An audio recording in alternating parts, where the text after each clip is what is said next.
Et après une pause estivale, le championnat de France Superbike revient aux affaires pour la 6e épreuve de la saison et cela avait lieu sur le circuit Carole à quelques kilomètres seulement de Paris.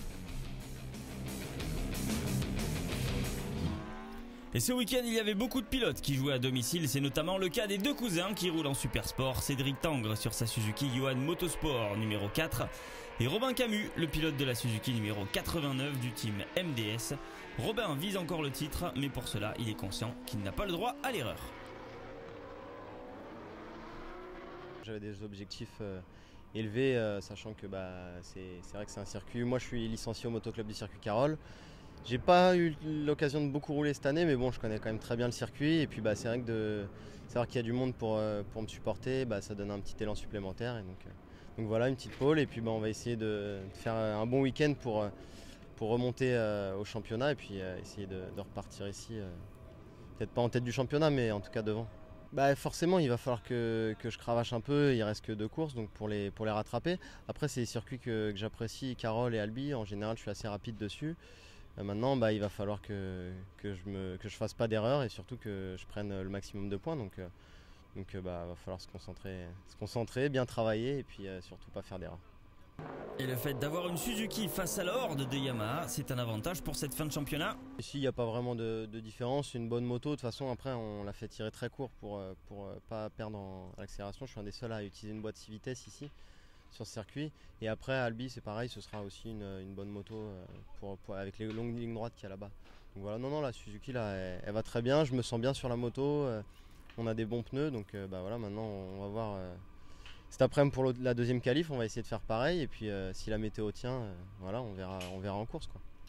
Et pour cette reprise du championnat, nous avons été prendre des nouvelles de Valentin Debise. Absent après une grosse chute lors d'essais privés sur le circuit du Vigan, il a tiré un trait sur le championnat cette année. Il revient récupérer des sensations et préparer l'année prochaine. Je suis pas encore à 100%. Il me manque encore de la force à récupérer dans le bras et des problèmes de dos à me soigner, mais on va dire que je suis pour l'instant à 95%. Au championnat, j'y pense plus du tout. Je t'avouerai que ça fait longtemps que j'ai pu regarder le classement parce que ça me fait mal au cœur. Donc voilà, je me concentre plutôt sur mon pilotage et préparer l'année prochaine. Lui aussi est francilien à ce circuit, il le connaît bien puisqu'il a remporté les 2 seules courses auxquelles il avait participé l'an dernier. Alexandre Santo Dominguez fait toute la saison un trophée Pirelli et cette année il progresse encore plus vite, notamment en roulant avec les Supersports. Et dès sa première saison, il joue déjà le titre. Ouais, l'année dernière j'avais fait une pige ici, c'était ma première pige en Pirelli 600. C'était vraiment top, on avait gagné les 2 courses. Donc cette année c'est ce qui nous a décidé à venir dans ce championnat. On a voulu se lancer pour regarder comment ça se passait. Si j'avais gagné les 2, pourquoi pas gagner d'autres courses. Et donc c'est ce qui s'est passé cette année. Je suis en tête du championnat. Tout va pour le mieux, donc je suis super content. Rouler avec les Supersports, c'est vraiment bien. Ça nous permet d'avoir encore un autre rythme. Quand on pense qu'on va vite, en fait, c'est là qu'on voit qu'on a encore vraiment beaucoup de marge. Donc ça nous permet de rouler plus vite, d'apprendre. Donc c'est vraiment sympa. J'ai 28 points d'avance pour l'instant avant la première course de Carole. Donc on y pense forcément, il reste 4 courses. Tout est encore jouable. Il faut rester concentré et puis pas faire d'erreur. Après oui, le principal c'est quand même de gagner des courses. On fera le maximum pour ça. Et lors des qualifications, c'est Robin Camus qui a réalisé la pole en 1-1-250. Il devance son cousin sur la Suzuki numéro 4. David Perret sur la Yamaha numéro 49 du team CMS R2T termine cette première ligne. A noter la très belle performance de Maximilien Beau qui s'offre la 4e position sur cette grille de départ. Et au départ, c'est un petit peu chaud entre les deux cousins. Mais David Perret essaye de se mêler à la bagarre. Mais c'est finalement Cédric Tangre qui réussit rapidement à s'emparer du leadership devant son cousin Robin Camus. Mais Hugo Clerc va partir à la faute dans la chicane et répandre de l'huile sur la piste. Le drapeau rouge est sorti après les chutes de Martin Renaudin et Bull dans le même virage. La course repart pour 15 tours. Et Camus réussit à reprendre le meilleur sur Tangre. Et Devise qui fait son retour ce week-end après son opération de l'épaule conservera sa 3e place jusqu'au bout. Le spectacle aura lieu entre les 2 locaux de l'étape. Camus et Tangre s'échangent les positions jusqu'au 11e tour. Tour où Camus parvient à repasser, puis à creuser un léger écart sur son cousin pour finalement remporter la course au cumul des 2 manches. En Pirelli, Santo Dominguez confirme sa bonne forme et remporte la course devant Leitzig et Neumann. Et l'après-midi, on prend les mêmes et on recommence. En qualification, on retrouve les 3 mêmes pilotes en première ligne. Robin Camus en pôle, devant Tangres et Perret. Mais ça bouge un peu derrière puisque Bull a réussi à prendre une place de mieux à Massimilien Beau. Quand même 5e, Peter Polesso termine cette 2e ligne. Et dès le départ de la course, on assiste à un duel entre les 2 Suzuki, encore une fois de Tangres et de Camus. Longtemps en 3e place, David Perret est contraint à l'abandon dans le 14e tour à cause d'une casse moteur. Debise récupère encore la 3e place de cette course, mais au final cette fois-ci ce sera Cédric Tangres qui va s'imposer d'un souffle sur son cousin Robin Camus. Une belle opération pour les 2 pilotes Suzuki au championnat ce week-end.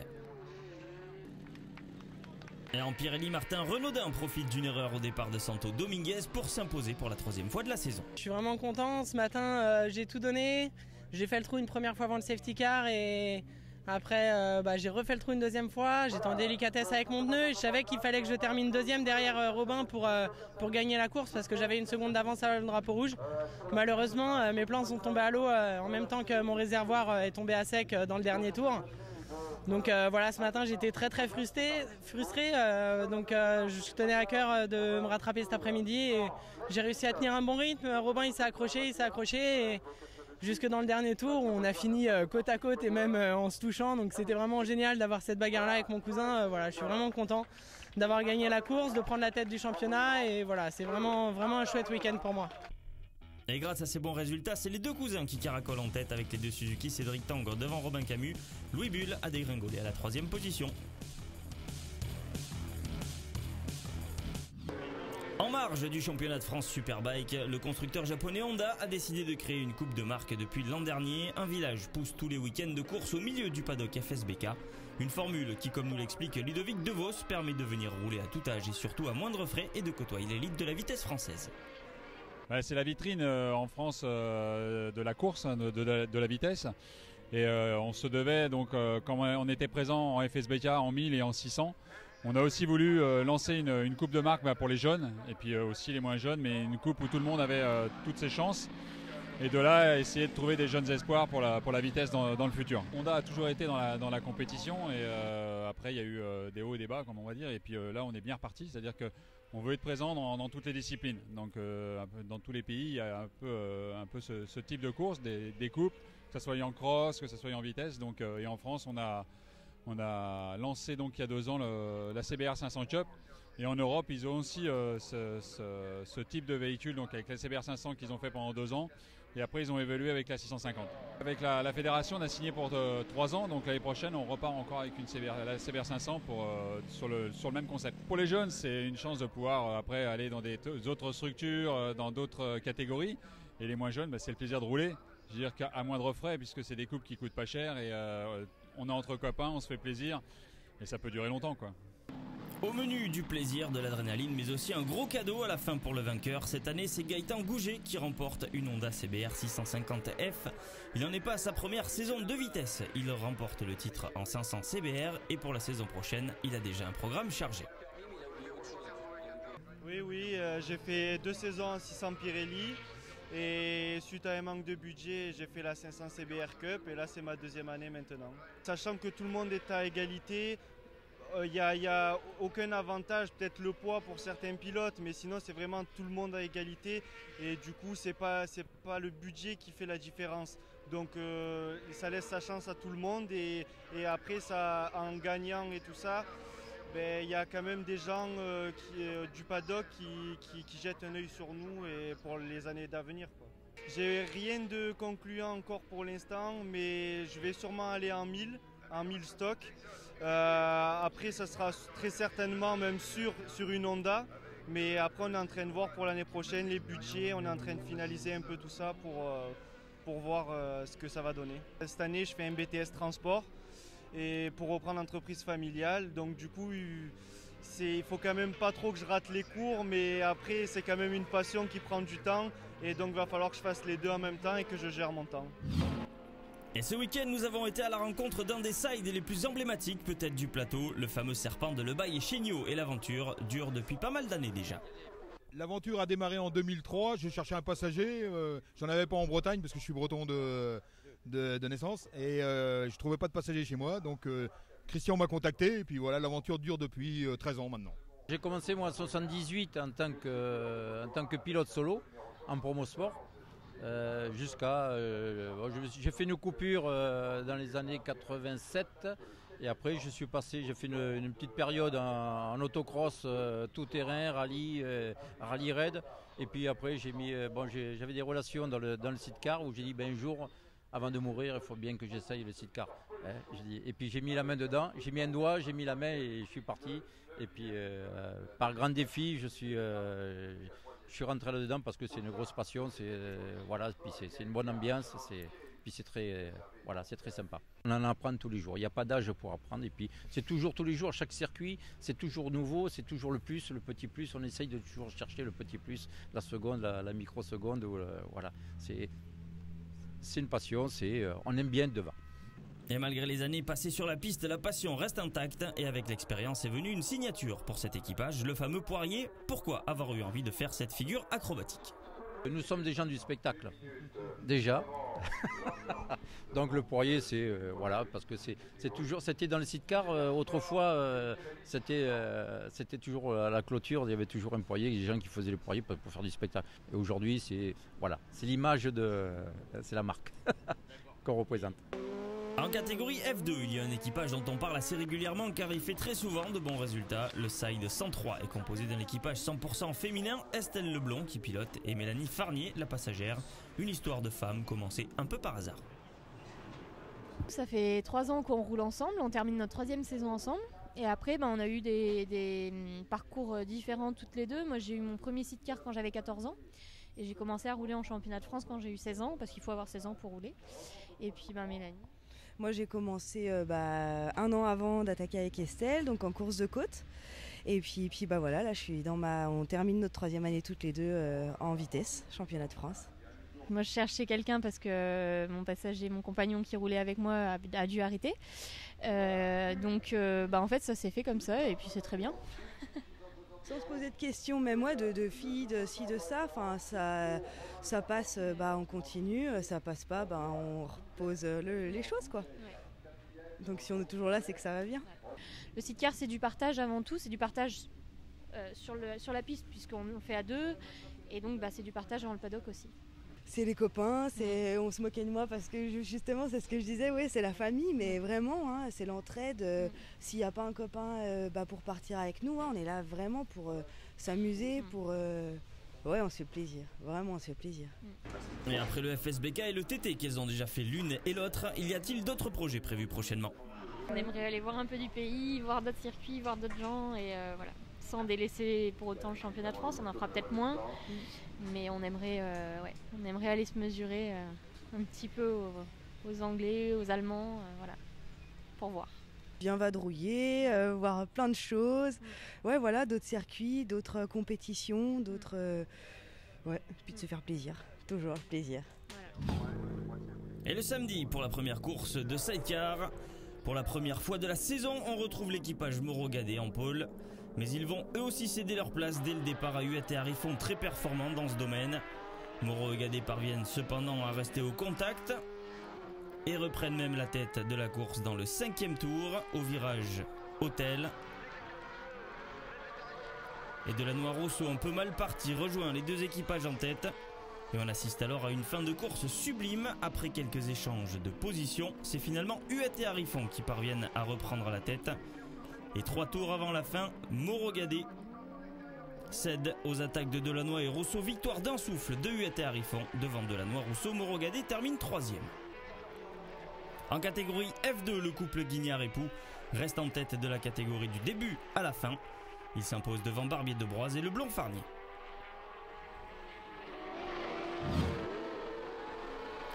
Pour la deuxième course de side du week-end, Delannoy et Rousseau avaient réalisé le meilleur temps du matin.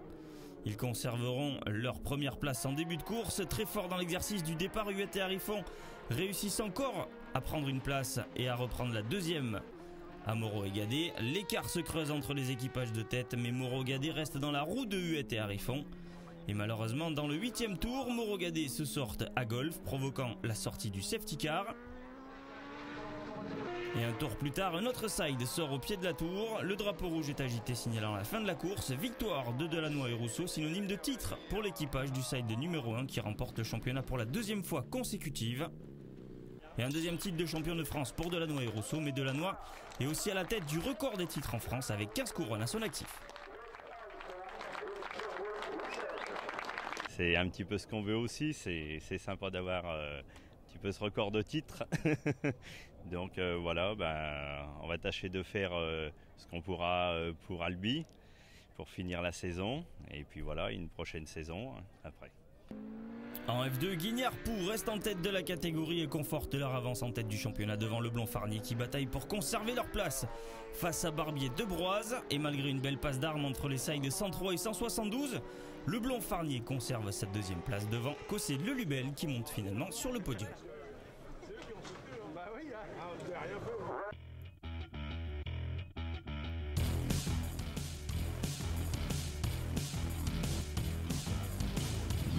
Ancien champion Promosport 2009 et 2012, vainqueur des 24 heures du Mans, le parcours de Nicolas Salchaud est jalonné de succès et surtout a été lié à Kawasaki ces dernières années. Il est donc surprenant de le voir au guidon de la nouvelle Yamaha R1 du team Viltaïs. Il nous explique pourquoi ce changement. Depuis déjà la manche précédente à Manicourt, donc j'ai intégré le team Yamaha Viltaïs Experience, tout simplement parce que j'avais mon team privé en début d'année. J'ai eu une lourde chute qui a cassé énormément de matériel et j'avais pas les moyens de continuer.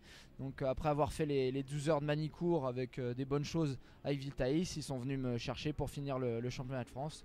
Donc je les en remercie. Je partais 4e pilote avec le team SRC en endurance et donc voilà, finalement je roule avec le team Bolliger pour tout le mondial. Donc j'ai fait Suzuka au Schorschleben et je fais le bol avec eux.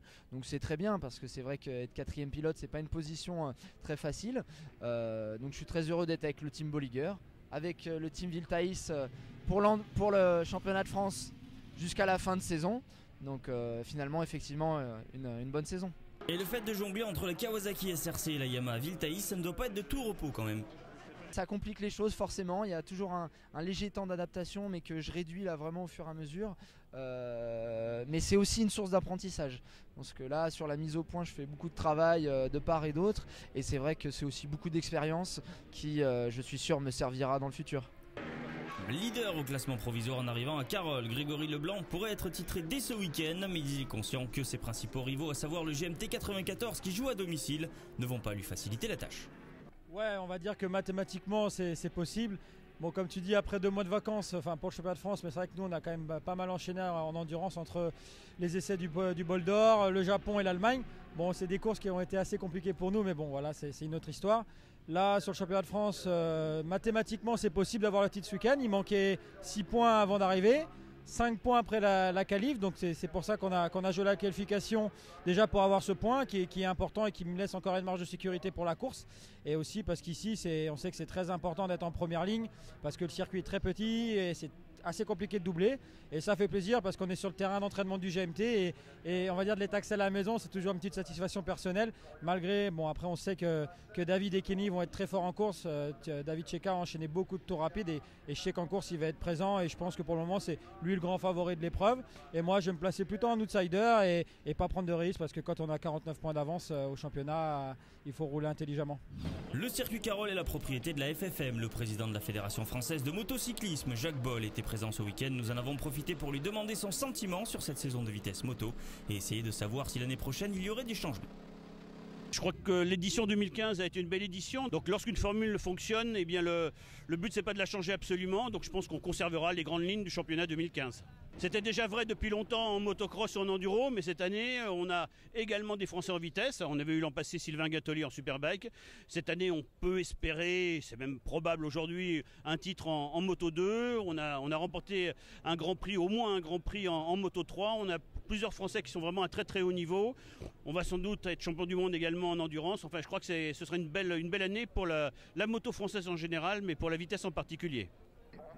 Et en catégorie Rennes, pour cette première course, Sébastien Gimbert sur sa Honda numéro 7 se loupe au départ et boucle le premier tour à la 7e place. Il va devoir cravacher toute la course. Grégory Leblanc conserve sa première position malgré les attaques répétées de Greg Black.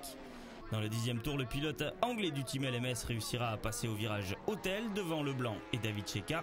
Très rapide en piste, le Catalan se hisse à la 2e position au 14e tour, puis prend la tête dans le 17e tour pour finalement remporter sa première victoire de la saison devant Greg Black et Grégory Leblanc. En stock, Romain Maître, auteur d'une course solide, termine 4e au scratch et donc premier stock devant son coéquipier Baptiste Guité. Kenny Forêt, grâce à sa 3e place, remporte le titre de champion de France Superbike en catégorie stock 2015. Réaction du premier titré de la saison. Ouais, c'est plutôt génial, en plus avec une nouvelle moto, donc on est content, on a fait une belle saison. Et puis on a le titre direct. C'est vrai qu'au début on était un peu... bon, il y avait quand même pas mal de travail pendant l'hiver pour mettre au point cette moto. Elle a été vite tout de suite. Et après, bon, la saison elle s'est très bien passée. Donc du coup là aujourd'hui, je fais pas le résultat que j'aurais aimé faire. Mais bon, on assure le titre. Donc c'est la chose la plus importante parce que c'était l'objectif premier en début de saison. Lors des qualifs du samedi après-midi, les temps sont tombés. Sébastien Gimbert sur sa Honda numéro 7 du team Race Experience est le seul à être descendu sous la minute en signant un 59,970. Il devance David Checa et Grégory Leblanc qui n'a pas pu reproduire sa performance de l'année dernière. Il termine cette première ligne avec un temps de 1:00,483. Les 5 premiers pilotes sont dans la même seconde, ce qui devrait nous donner du spectacle. Et au départ, Sébastien Gimbert va malheureusement céder très rapidement dans le 2e tour à David Checa, survolté devant son public. Au 14e tour, Kenny Forêt abandonne à cause d'un souci de frein. Les positions resteront inchangées en tête avec Checa devant Gimbert et Black, mais le pilote anglais prépare une Black Attack, c'est sûr. Il se rapproche de Gimbert dans les 3 derniers tours. Il va réussir un dépassement improbable juste avant le pif-paf dans Charlie et conservera sa 2e place. Double victoire de Checa devant Black et Gimbert. A noter le déclassement de David Muscat après la course qui avait pourtant terminé 7e malgré un race-trou. Bon, la première course n'est pas bien partie. Du coup, la deuxième est partie pas même mieux. Il a réussi à doubler 7 tout de suite. J'ai marqué mon rythme. Dès que j'ai vu que j'ai commencé à grandir la distance, bah, j'ai continué. Quand j'ai vu qu'il y avait 4 secondes, 5 secondes, j'ai coupé. Ça ne servait à rien. Au début, c'était difficile parce que quand même, il me poussait derrière. Mais à partir du 15e tour, c'était facile. J'ai géré ma course. Et content pour Yamaha, content pour Dunlop, content pour tous les sponsors. Et bon, là, c'est notre victoire, un doublé dans le week-end. Très content pour Yamaha, très content pour moi, pour le team. Et on espère encore de continuer comme ça. Et en stock, après l'abandon de Forêt, Guité s'impose devant Maître et Mathieu. Beau week-end pour le team LMS de Damien Saulnier.